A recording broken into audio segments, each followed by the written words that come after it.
Kita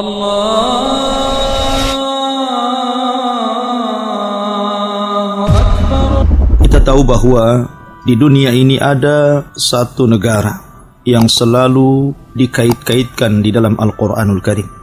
Bahkan negara ini sangat erat kaitan dengan Islam, baik Islam yang ada di Timur Tengah ataupun Islam yang ada di negeri kita, Indonesia ini. Negeri tersebut kita kenal dengan negeri Yaman. Kenapa saya akan bicara tentang negeri Yaman?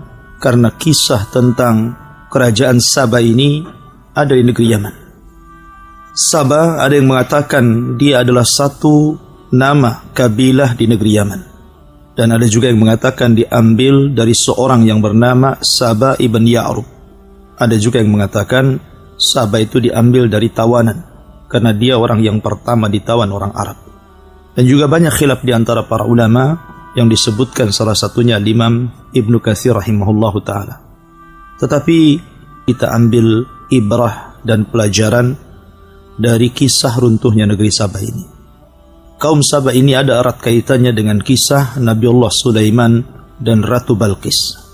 Disebutkan di dalam Al-Quranul Karim, ketika Nabi Sulaiman alaihi salatu wassalam membariskan pasukannya, kemudian kehilangan satu pasukan burung hudhud.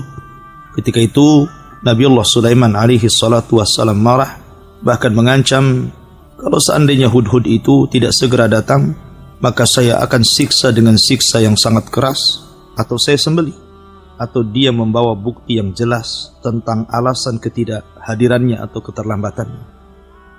Maka selang sesaat tiba-tiba pasukan burung hudhud itu datang, kemudian memberikan alasan dan mengatakan di hadapan Nabiullah Sulaiman alaihi salatu wassalam bahwa dia telah terbang ke sebuah tempat dan melihat ada satu kerajaan yang sangat megah dan mewah, tetapi dipimpin seorang wanita.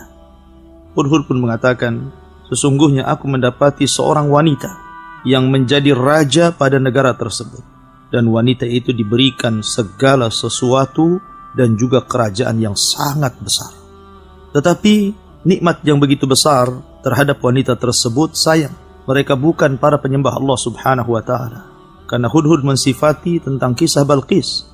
Dia mengatakan, aku dapati mereka menyembah matahari dan bukan menyembah Allah subhanahu wa ta'ala. Dan syaitan telah menghiasi perbuatan-perbuatan mereka dan juga menghalang-halangi mereka dari jalan Allah subhanahu wa ta'ala, dan mereka tidak mendapatkan petunjuk kepada hidayah. Singkat cerita, kemudian Sulaiman pun mengirim surat kepada Ratu Balqis ini agar beriman kepada Allah subhanahu wa ta'ala, kalau tidak maka negaranya akan diserang. Akhirnya kemudian ketika mendapatkan surat tersebut, Ratu Balqis pun kemudian rapat besar bersama para pembesarnya, dan para pembesar menyarankan untuk melawannya dengan alasan bahwa kita negeri yang kuat, negeri yang banyak pasukan, kenapa kita tidak berperang? Tetapi Ratu Balqis adalah ratu yang sangat lembut. Dia tidak mau ada pertumpahan darah. Dia ingin membujuk Sulaiman agar tidak menyerangnya dengan memberikan hadiah yang banyak. Sulaiman tidak berhajat dengan hadiah. Dia seorang nabi. Dia hanya menginginkan umat manusia beriman kepada Allah subhanahu wa ta'ala, bukan ingin kaya. Maka hadiah itu dibalikkan lagi, kemudian mengancam Balqis kalau tidak beriman kepada Allah maka dia tetap menyerangnya. Akhirnya kemudian singkat cerita, setelah istana Balqis kemudian dipindah oleh Sulaiman dan menunjukkan bahwa Nabiullah Sulaiman adalah nabi yang Allah berikan segala sesuatunya melebihi para nabi dan rasul yang lainnya. Dari situlah maka belakangan Balqis beriman kepada Sulaiman. Setelah kemudian Balqis beriman kepada Sulaiman, kemudian juga kerajaan Sabah, Allah subhanahu wa ta'ala anugerahkan nikmat yang sangat besar. Kenikmatan kaum Sabah ini membuat cemburu daerah-daerah yang lainnya, karena begitu suburnya, begitu indahnya.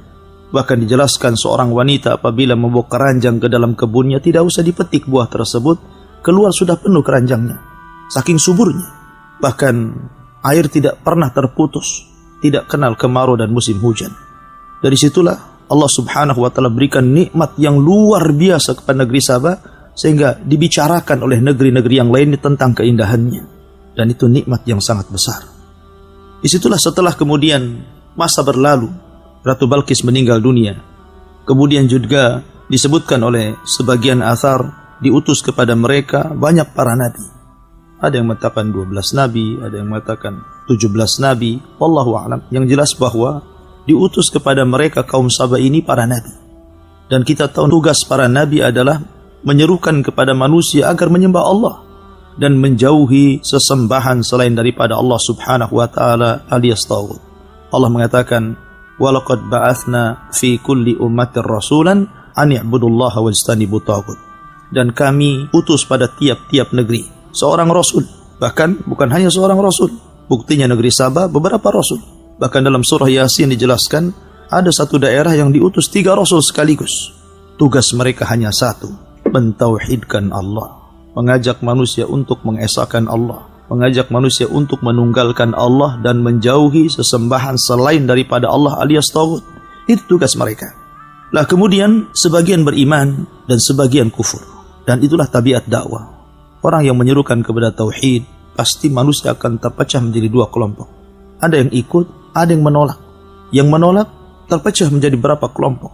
Ada yang menolak tapi diam saja, tapi ada juga yang menolak dengan cara kemudian membantah, bahkan kemudian melawan. Dan itulah tabiat dakwah. Apabila seorang mendakwakan dakwah tauhid, pasti seseorang akan diuji, bahkan terkadang juga bukan hanya diuji, tapi terkadang juga disakiti. Negeri Saba ini adalah negeri yang sangat indah. Bahkan dikatakan di zaman itu negeri tersebut adalah sebesar-besarnya kebaikan yang Allah berikan kepada negeri tersebut. Demikian karena mereka sangat erat memegang Taurat.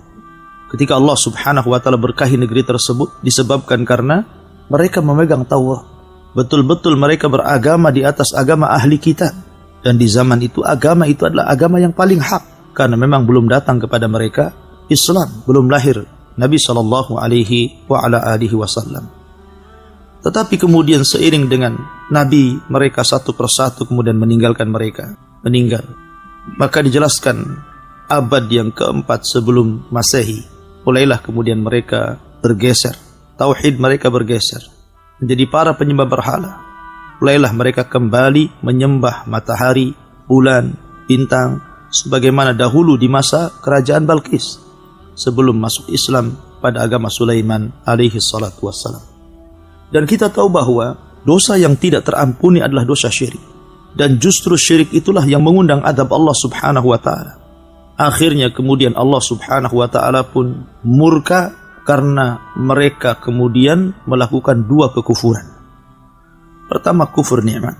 Ketika Allah Subhanahu wa ta'ala berikan kesenangan kepada mereka, setiap safar mereka tidak perlu bawa perbekalan. Kenapa? Karena 10 hari mereka berjalan, di kiri kanan mereka ada kebun dan buah-buahan. Mereka tinggal petik saja. Plus juga mereka diberikan keamanan. Mereka safar ke kabilah manapun tidak ada yang mencuri. Karena semua kaya. Semua Allah berikan nikmat. Dan yang lebih parah, mereka kufur bukan hanya kufur nikmat, tapi kufur dalam agama. Mereka mulai menyembah berhala, menyembah matahari, menyembah bulan, menyembah bintang, dan begitu seterusnya. Dari sini Allah Subhanahu wa ta'ala mengirimkan tikus-tikus besar, sebesar kucing. Akhirnya kemudian menggerogoti bendungan Ma'rib yang merupakan bendungan yang membendung air di antara 2 bukit.